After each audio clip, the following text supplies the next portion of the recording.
अधात्विक खनिज। सबसे पहले हम बता दें कि धात्विक खनिज किस चट्टान में मिलते हैं और अधात्विक खनिज किन चट्टानों में मिलते हैं। जो धात्विक खनिज इसके पहले मैंने बताए वो आग्नेय चट्टानों से प्राप्त होते हैं, इग्नियस रॉक्स बोलते हैं। आग्नेय चट्टानों से धात्विक खनिज प्राप्त होते हैं और जो अधात्विक खनिज है जैसे चूना पत्थर मान लेते हैं, ठीक है। धात्विक खनिज हमेशा परतदार या अवसादी चट्टान से प्राप्त होते हैं, परतदार या अवसादी चट्टान से।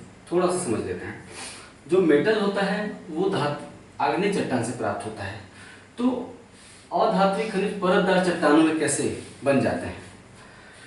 जो चट्टानें कभी भी स्थिर नहीं रहती, प्रकृति द्वारा हमेशा उनका क्षय होता रहता है, ठीक है।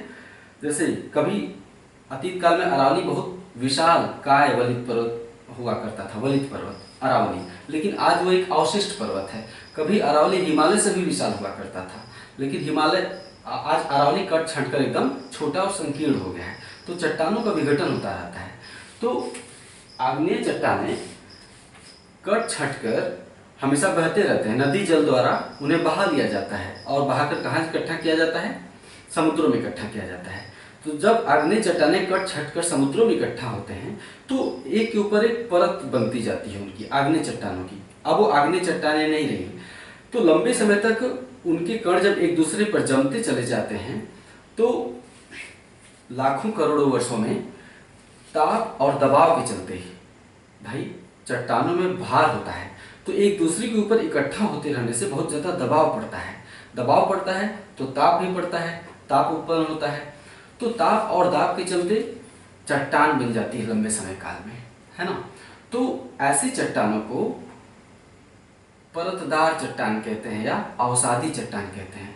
अब जैसे चूना पत्थर अवसादी चट्टानों में पाया जाता है, तो सवाल है कि चूना पत्थर बना कैसे? चूना पत्थर बना कैसे? चट्टानें टूट फूट कर समुद्रों में जमा होती रहीं। समुद्रों में जो जीव होते हैं वो एक समय बाद उनकी मृत्यु हो जाती है। जब जीवों की मृत्यु हो जाती है तो उनके अस्थि पंजर यानी कंकाल यानी हड्डियां समुद्रों में पड़ी रहती हैं। तो चट्टानों के एक परत दर परत जो चट्टानों का निर्माण होता है उसे में समुद्रों के जीवों की हड्डियां हैं दबती चली जाती हैं, ठीक है। तो लंबे समय काल में चट्टानों को जो ताप और दबाव होता है ना, हड्डियों को उनकी संरचना में परिवर्तन कर देता है, ठीक है। तो क्या बन जाता है? चूना पत्थर बन जाता है। चूना जब हम पानी में डालते हैं तो बहुत ज़्यादा उसमें से गर्मी निकलती है। चूना जब हम पानी में डालते हैं तो बहुत ज़्यादा ऊर्जा निकलती है। और जीव क्या है? जीव भी तो एक ऊर्जा का ही एक स्रोत है। हम मछली क्यों खाते हैं? क्योंकि हमें उससे ऊर्जा मिलती है। तो जीवों की हड्डियों में भी ऊर्जा संचित रहती है। जब लंबे समय काल में वो चूना पत्थर में तब्दील हो जाता है तो जब हम उसे पानी में डालते हैं, उसका विघटन करते हैं, तो उसमें से ऊष्मा मुक्त होती है, ऊर्जा के रूप में ऊष्मा मुक्त होती है ना। तो यही कारण है कि चूना पत्थर जब हम पानी में डालते हैं तो उबलने लगता है बिल्कुल पानी।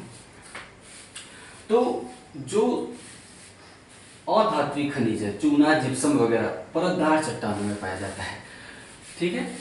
अधात्विक खनिज है क्या? हीरा भी एक पत्थर है, तो अधात्विक खनिज हो गया हीरा, अभ्र, चूना पत्थर, जिप्सम, एस्बेस्टस, डोलोमाइट, काइनाइट, सिलिमेनाइट, नमक। याद कर लीजिए, अक्सर 4 ऑप्शन दे दिए जाएंगे, पूछा जाएगा कि निम्नलिखित में से कौन सी अधात्विक खनिज है या निम्नलिखित में से कौन सी धात्विक खनिज नहीं है। इस तरह से सवाल पूछ लिया जाता है। तो हीरा, अभ्र, चूना पत्थर, जिप्सम, एस्बेस्टस, डोलोमाइट, काइनाइट, सिलिमेनाइट, नमक, ये सब अधात्विक खनिज हैं। सबसे पहले हीरे के बारे में पढ़ते हैं। हीरा प्रकृति में कार्बन का सबसे शुद्ध रूप है, ठीक है। कार्बन का सबसे प्रकृति में कार्बन ऐसा तत्व है जो सबसे ज्यादा बंध बनाता है। प्रत्येक वस्तु परमाणुओं से बनी हुई है, ठीक है, परमाणुओं के संयोजन से बनी हुई है। जो वस्तु जितनी ही मजबूत होती है, इसका मतलब है कि उस वस्तु में परमाणुओं का संयोजन यानी बंध उतना ही मजबूत है, टूटने वाला नहीं है जल्दी, ठीक है। जैसे कि हम चाक लेते हैं, जिससे ब्लैक बोर्ड पर लिखा जाता था चाक से हम लिख क्यों लेते हैं? क्योंकि चाक के जो परमाणु होते हैं उनके बंध आपस में उतने मजबूत नहीं हैं। जब हम उन्हें ब्लैक बोर्ड पर रगड़ते हैं तो उनके परमाणुओं का बंध टूट जाता है। यही कारण है कि हम चाक से ब्लैक बोर्ड पर, ये तो व्हाइट बोर्ड है, हम ब्लैक बोर्ड की बात कर रहे हैं, चाक से हम ब्लैक बोर्ड पर लिख पाते हैं। क्यों? क्योंकि चाक के परमाणु का बंध कमजोर होने के चलते वो सरकते चले जाते हैं, सरकते जाते हैं तो हम उसे लिखने में सक्षम हो पाते हैं। तो तो चाक के परमाणु का बंध कमजोर होता है, लेकिन हीरे में जो कार्बन परमाणु हैं उनका बंध बहुत ही मजबूत होता है। इसलिए हीरा बहुत प्रकृति का सबसे कठोर तत्व है। ठीक है, कार्बन प्रकृति में एक ऐसा तत्व है, तो ये साइंस का विषय यहीं पे उल्लेख आ गया है तो बता दूं, प्रकृति में कार्बन एक ऐसा तत्व है जो सबसे ज्यादा बंध बनाता है, यानी कई एंगल से कार्बन के परमाणु आपस में मिलकर अलग अलग बंध का निर्माण करते हैं। जैसे ग्रेफाइट, ग्रेफाइट क्या है, कार्बन परमाणुओं का ही एक बंध है ना। तो ग्रेफाइट भी कार्बन से बना है, हीरा भी कार्बन से बना है। ग्रेफाइट क्या है, जो पेंसिल का लेड होता है ना, पेंसिल से हम लिखते हैं, क्यों, क्योंकि पेंसिल के लेड उसे ग्रेफाइट कहते हैं, पेंसिल के लेड को ग्रेफाइट कहते हैं। उससे हम लिखने में सक्षम इसलिए हो पाते हैं क्योंकि ग्रेफाइट में कार्बन परमाणुओं का बंध कमजोर होता है, ढीला होता है, जिस कारण जब हम उसे रगड़ते हैं तो परमाणु एक दूसरे से सरकते चले जाते हैं और हम कॉपी पर पेंसिल से लिखने में सक्षम हो पाते हैं। तो यानी ग्रेफाइट में कार्बन परमाणुओं का बंध कमजोर होता है, हीरे में बहुत ही मजबूत होता है। यही कारण है कि हीरा प्रकृति का सबसे शुद्ध रूप है और प्रकृति का सबसे कठोर तत्व है हीरा। हीरा जो है एमपी में, मध्य प्रदेश में पन्ना और सतना की खानों में पाया जाता है, पन्ना और सतना की खानों में। हालांकि फिलहाल जो उत्पादन है केवल पन्ना की खान से ही किया जा रहा है। मध्य प्रदेश में जो हीरा पाया जाता है वो विंध्यन क्रम की चट्टानों की नसों में पाया जाता है। हीरा भारत में विंध्यन क्रम की चट्टानों की नसों में पाया जाता है। जो विश्व प्रसिद्ध कोहिनूर हीरा है, नाम सुने होंगे, वो आंध्र प्रदेश में गोलकुंडा की खान से प्राप्त किया गया था। ये भी सवाल पूछा जा चुका है, इसलिए उल्लेख जरूरी हो जाता है।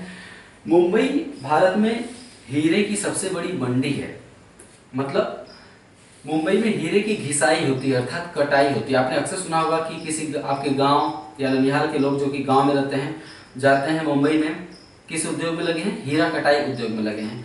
वह हीरा कटाई का उद्योग बहुत ही विकसित है मुंबई में। हीरे को काटते क्यों हैं, क्योंकि हीरे को जब एक सही एंगल से चारों तरफ से उसकी कटाई होती है, हीरा का अगर पत्थर है तो उसकी चारों तरफ से ऐसे एंगल से कटाई होती है तभी उसमें चमक आती है। क्यों कटाई की जाती है, हीरे की कटाई इसलिए की जाती है ताकि उसमें प्रकाश का पूर्ण आंतरिक परावर्तन हो सके, तभी उसमें चमक होगी। यही कारण कि हीरा रात में भी चमकता है, जब कमरे की लाइट नहीं जलती है तभी हीरा ज्यादा चमकता है, क्योंकि उसमें प्रकाश का पूर्ण आंतरिक परावर्तन होता है। कोई वस्तु जब प्रकाश का पूर्ण आंतरिक परावर्तन होता है तो वस्तु चमकने लगती है। जैसे आपने पढ़ा होगा कि रेगिस्तान में आप दूर तक देखेंगे तो लगता है कि जल भरा हुआ है, पानी भरा हुआ है। रेगिस्तान मरुस्थल में आप दूर देखेंगे तो लगेगा क्षितिज के पास कि जल भरा हुआ है, वहां पर कोई झील है, लेकिन पास जाएंगे तो कोई झील नहीं होती है, क्योंकि आप उस स्थल से इतने दूर खड़े होते हैं कि वहां से गुजरने वाला प्रकाश जो आपकी आंखों तक आता है उसका पूर्ण आंतरिक परावर्तन हो चुका रहता है आंख तक पहुंचते पहुंचते हमारे। ठीक है, उसके लिए एक निश्चित दूरी जरूरी होती है। हम नजदीक जाएंगे हमें वो चमक वाली स्थल नहीं दिखाई देती है, लगता है कि झील था, अब वहां झील नहीं है नजदीक जाने पे। तो प्रकाश के पूर्ण आंतरिक परावर्तन के गुण के चलते वस्तुएं चमकने लगती हैं। इसे आपने अगर मरुस्थल में नहीं गए हैं तो आपने यहाँ भी देखा होगा, आप जब मई या जून के महीने में बस से यात्रा करते हैं या कार से यात्रा करते हैं तो सड़क जिस सड़क पर आपकी कार या बस दौड़ती है उस सड़क पर आप दूर देखते हैं तो लगता है सड़क पे पानी गिरा हुआ है, जगह जगह है ना, पानी जमा है। लेकिन जैसे ही आपकी बस या कार उस स्थल के समीप पहुंचती है वो पानी गायब हो जाता है। तो वास्तव में सड़क पर पानी नहीं जमा होता है, प्रकाश के पूर्ण आंतरिक परावर्तन के गुण के चलते वहां पर चमक पैदा हो जाती है। देखने में एकदम स्पष्ट लगता है कि वहां पानी गिरा हुआ है, लेकिन पानी नहीं होता है। तो हीरे की कटाई इसलिए की जाती है ताकि उसमें पूर्ण आंतरिक परावर्तन प्रकाश का हो सके। चूना पत्थर पर आते हैं। चूना पत्थर एक ऐसा खनिज है, अधात्विक खनिज, जो कि भारत के सभी राज्यों में पाया जाता है। चूना पत्थर क्रमशः आंध्र प्रदेश चूना पत्थर का सबसे बड़ा उत्पादक है और यही महत्वपूर्ण है। चूना पत्थर का सबसे बड़ा उत्पादक आंध्र प्रदेश है। हमने पीछे एक वीडियो में गलती से बता दिया था कि चूना पत्थर विंध्यन क्रम की चट्टानों में पाया जाता है। चूना पत्थर विंध्यन क्रम की चट्टानों में नहीं, कुड़प्पा क्रम की चट्टानों में पाया जाता है। ठीक है, विंध्यन क्रम की चट्टानों में भवन निर्माण सामग्री पाई जाती है, जैसे डोलोमाइट, जिप्सम, संगमरमर, ये सब पाया जाता है। लेकिन चूना कुड़प्पा क्रम की चट्टानों में पाया जाता है। आंध्र प्रदेश में कुड़प्पा क्रम की चट्टानें ज्यादा हैं, तो आंध्र प्रदेश, इसके बाद राजस्थान, इसके बाद एमपी का स्थान चूना के उत्पादन में। अगला जो खनिज है हम लेंगे अभ्रक। अभ्रक का सबसे मुख्य अयस्क पिगमाइट है, लिख लीजिएगा। अभ्रक का सबसे प्रमुख अयस्क क्या है? पिगमाइट। इसके अलावा अभ्रक के अन्य अयस्क भी हैं, जैसे मस्कोवाइट, बायोटाइट, फ्लोगोवाइट। सब में वाइट लगा है, मस्कोवाइट, बायोटाइट, फ्लोगोवाइट। मस्कोवाइट को श्वेत अभ्रक कहते हैं। मस्कोवाइट को श्वेत या रूबी अभ्रक। निम्नलिखित में से अभ्रक के किस अयस्क को श्वेत या रूबी अभ्रक कहते हैं? मस्कोवाइट को, बायोटाइट को श्याम अभ्रक, और फ्लोगोवाइट को पीत अभ्रक अर्थात पीला अभ्रक कहते हैं, फ्लोगोवाइट को। अभ्रक प्राकृतिक जो अभ्रक होता है, जो धरती के गर्भ से चट्टान खोदकर निकाला जाता है, प्राकृतिक अभ्रक के उत्पादन में भारत का विश्व में 14वां स्थान है। भारत में प्राकृतिक अभ्रक बहुत ज्यादा नहीं पाया जाता है, लेकिन अभ्रक से एक अभ्रक को इंग्लिश में माइका कहते हैं। तो अभ्रक से चादर बनाई जाती है, चादर ओढ़ने वाली नहीं, अब जैसे स्टील की चादर होती है उसी तरह माइका या अभ्रक की चादर बनाई जाती है ना, उसे हम शीट माइका कहते हैं। चादर इसलिए बनाई जाती है ताकि विभिन्न उद्योगों में उसका प्रयोग हो सके, हम उसे भेज सकें वहां पर, तो शीट बना ली जाती है उसकी, अभ्रक की। तो भारत शीट माइका यानी अभ्रक शीट के उत्पादन में भारत का प्रथम स्थान है। अभ्रक प्राकृतिक अभ्रक के उत्पादन में भारत का विश्व में 14वां स्थान है, लेकिन अभ्रक शीट के उत्पादन में, कंफ्यूज मत रहिएगा, ये सवाल बार बार अलग तरह से कुछ कंफ्यूज करता है। अभ्रक शीट के उत्पादन में भारत का प्रथम स्थान है। बहुत से लोग जानते हैं, पढ़ते हैं, उन्हें ये पता होता है, अक्सर देखा हूं कि अभ्रक उत्पादन में भारत का प्रथम स्थान है। अभ्रक उत्पादन में भारत का प्रथम स्थान नहीं है, अभ्रक शीट के उत्पादन में भारत का प्रथम स्थान है। 50% शीट माइका अर्थात अभ्रक शीट, 50% शीट माइका भारत में राजस्थान राज्य में पैदा, सॉरी झारखंड राज्य में, भारत में झारखंड राज्य देश का 50% शीट माइका पैदा करता है, कारखानों में पैदा होता है। अभ्रक का उपयोग क्या है? अभ्रक विद्युत का कुचालक है, अच्छा कुचालक है, इसलिए इसका उपयोग विद्युत सामान को बनाने में किया जाता है। विद्युत सामान में कई जगह ऐसी जरूरत पड़ती है कि वहां दो तारे आपस में टच न हो सके, तो दो तारों को टच होने से बचाने के लिए उन तारों को अभ्रक से घेर दिया जाता है। जैसे आप खंभा देखते हैं बिजली का, बिजली के खंभे में, खंभे से थोड़ी दूर पर, बिजली की तारों में खंभे से थोड़ी दूर पर गोल गोल छल्ले लगे रहते हैं, वो गोल छल्ले अभ्रक होते हैं। इसी तरह से आप रेडियो, ट्रांजिस्टर या फिर टेलीविजन का पीछे का हिस्सा जब खोलते हैं तो उसमें प्लेट होती है, प्लेट में पतली पतली तारें होती हैं, उन तारों पे रंग बिरंगे गोल गोल छल्ले लगे होते हैं। नोटिस किया होगा, ट्रांजिस्टर में पीछे जो प्लेट होती है, प्लेट में तमाम तारें गुजरी होती हैं, विद्युत परिपथ होता है, उसमें गोल गोल छल्ले लगे होते हैं। वो गोल गोल छल्ले क्या होते हैं? अभ्रक होते हैं। तो उपयोग विद्युतीय सामान बनाने में होता है अभ्रक का। जिप्सम, जिप्सम का दो महत्वपूर्ण उपयोग है, जिप्सम का उपयोग हमेशा पूछता है।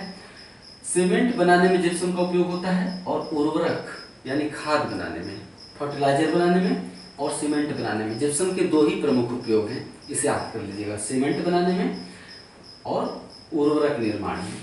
हमारे देश में 99% जिप्सम उत्पादन राजस्थान राज्य में होता है। कह सकते हैं कि हमारे देश में जिप्सम कहाँ मिलता है? केवल और केवल राजस्थान में मिलता है। और राजस्थान में भी हनुमानगढ़ जिला, राजस्थान में भी हनुमानगढ़ जिला जिप्सम उत्पादन के लिए प्रसिद्ध है, अर्थात राजस्थान का भी सबसे ज्यादा से ज्यादा जिप्सम राजस्थान में हनुमानगढ़ जिला में पाया जाता है, पैदा होता है, उत्पादन किया जाता है। स्टीएटाइट अगला खनिज है। स्टीएटाइट को हम सेल खड़ी भी कहते हैं, सेल खड़ी। सिंधु सभ्यता के काल में मोहरें पाई गई हैं खुदाई में, है ना। सप्त सिंधु क्षेत्र में अलग अलग कालीबंगा, हड़प्पा, मोहनजोदड़ो, लोथल जो खुदाई की गई है तो उसमें मोहरें प्राप्त हुई। आप अक्सर पढ़ेंगे कि मोहरें किस वस्तु की बनी थी? सेल खड़ी की बनी हुई थी। तो सेल खड़ी को ही स्टीएटाइट कहते हैं, ठीक है। स्टीएटाइट या सेल खड़ी के उत्पादन में भी राजस्थान प्रथम स्थान पर, यानी जिप्सम के उत्पादन में राजस्थान और स्टीएटाइट के उत्पादन में भी राजस्थान या सेल खड़ी के उत्पादन राजस्थान प्रथम स्थान पर है। डोलोमाइट, डोलोमाइट चूना पत्थर की तरह ही होता है काफी हद तक। डोलोमाइट उत्पादन में उड़ीसा प्रथम स्थान पर है। इतना ही जानना है डोलोमाइट के बारे में। डोलोमाइट के बारे में दूसरी जानने वाली बात यह है कि डोलोमाइट एक ऐसा खनिज है जो कभी कभी रंगहीन होता है, कभी कभी गुलाबी रंग का भी होता है, भूरा रंग का भी होता है, लेकिन कभी कभी डोलोमाइट रंगहीन धातु के रूप में होता है, यानी उसमें पानी की तरह कोई रंग नहीं होता है डोलोमाइट में। लिख लीजिएगा, पूछा जा सकता है निम्नलिखित में से कौन सा खनिज, अधात्विक या धात्विक खनिज रंगहीन रूप में कभी कभी पाया जाता है? डोलोमाइट। नमक भी एक अधात्विक खनिज है, लवण। भारत में 60% समुद्री नमक का उत्पादन गुजरात राज्य में होता है। गुजरात राज्य में तट पर समुद्र है ना, तो हमारे देश में जो समुद्री नमक उत्पादन होता है उसका 60% भाग गुजरात राज्य में पैदा होता है। गांधी जी नमक कानून तोड़ा था ना उस जमाने में भी डांडी में जाकर, तो 60% नमक जो है गुजरात में, और हमारे देश का जो 10% नमक है राजस्थान राज्य की झीलों से प्राप्त होता है। राजस्थान राज्य में कई लवणीय झीलें हैं, नमकीन झीलें हैं, खारी झीलें हैं। नाम है सांभर, लूनकरसर, डीडवाना, पंचभद्रा। ये राजस्थान की खारी पानी की झीलें हैं। यही कारण है कि राजस्थान इन झीलों से देश का 10% नमक पैदा करता है। ये हो गया अधात्विक खनिज। इसे आप अच्छे से नोट करते हुए चलिए, पढ़ते हुए चलिए, रिपीट करते हुए चलिए। इस तरह से रिपीट करते हुए डेली का डेली चलिए कि जब एग्जाम आ जाए तो अचानक से बहुत ज़्यादा लोड सिर पर ना पड़े, है ना। भूगोल को इस तरह पढ़ते हुए दोहराते तिहराते हुए चलिए कि जब एग्जाम पास में आए तो भूगोल में आप बिल्कुल कॉन्फिडेंट लगे, है ना। भूगोल एक विशाल विषय है। भूगोल पर कंट्रोल हो जाने का मतलब, भूगोल को मुट्ठी में कर लेने का मतलब आधा जीएस को मुट्ठी में कर लेना है। भूगोल पर आप कंट्रोल करके देखिए, प्रश्न पत्र सिर्फ भूगोल के बल पर आप कितना बढ़िया से हल करते हैं। भूगोल बहुत ही बड़ी भूमिका निभाता है। भूगोल को गंभीरता से लीजिए जब तक चल रहा है। तो इस तरह से इस पर नोट्स बनाते हुए चलिए। शीघ्र ही वेबसाइट डालने वाला हूँ, उसमें मैं भूगोल के सारे नोट्स बारी बारी धीरे धीरे करके अब इकट्ठा, ठीक है। सोने के अंडे देने वाली मुर्गी को इकट्ठा मत काटिए, धीरे धीरे, एक अंडा डेली तो 2-2 चैप्टर, 3-3 चैप्टर धीरे धीरे बढ़ते रहेंगे, है ना। तो वैसे भी आप इकट्ठा नोट लेके करेंगे क्या, ये नुकसानदायक भी होता है। अच्छा, आप अपने जीवन में ध्यान दीजिए, हम इकट्ठा अगर बाजार से कभी नोट खरीद के लेके चले आए हैं, क्या हमने उसे पढ़ा है? नहीं। इकट्ठा कोई चीज मिल जाती है तो उसका महत्व गौड़ हो जाता है। वस्तु का महत्व तभी तक होता है जब हमें धीरे धीरे मिलती है। प्रकृति ने भी व्यवस्थाएं इसी तरह से बना रखी हैं कि हमें धीरे धीरे वस्तुएं प्रकृति से प्राप्त होती रहें। इसी तरह से आप मार्केट से नोट्स खरीद के लाते हैं इतना सारा, क्या वो पढ़ लेते हैं आप सारा? इकट्ठा मिल जाने से आप और लापरवाह हो जाते हैं कि अरे अब तो इकट्ठा पड़ा हुआ अलमारी में पड़ा रहने दो। परिणाम ये होता है कि 6 महीने साल भर बीत जाते हैं, उसका एक पन्ना भी कई कई बार नहीं पलट पाते हैं हम लोग। तो जबकि क्लास क्यों करते हैं कि क्लास में डेली का पढ़ते हैं, डेली नोट्स बनाते हैं और डेली एक एक चैप्टर पढ़ते रहते हैं। तो धीरे धीरे मिलने के फायदे अनेक हैं और कहीं ज़्यादा हैं। तो वेबसाइट पर भी धीरे धीरे चैप्टर अपलोड होते रहेंगे, उन्हें पढ़ते जाइए। अभी आप पढ़ रहे हैं, नए लड़के भी आएंगे। सबको मेरी शुभकामनाएं। नमस्कार।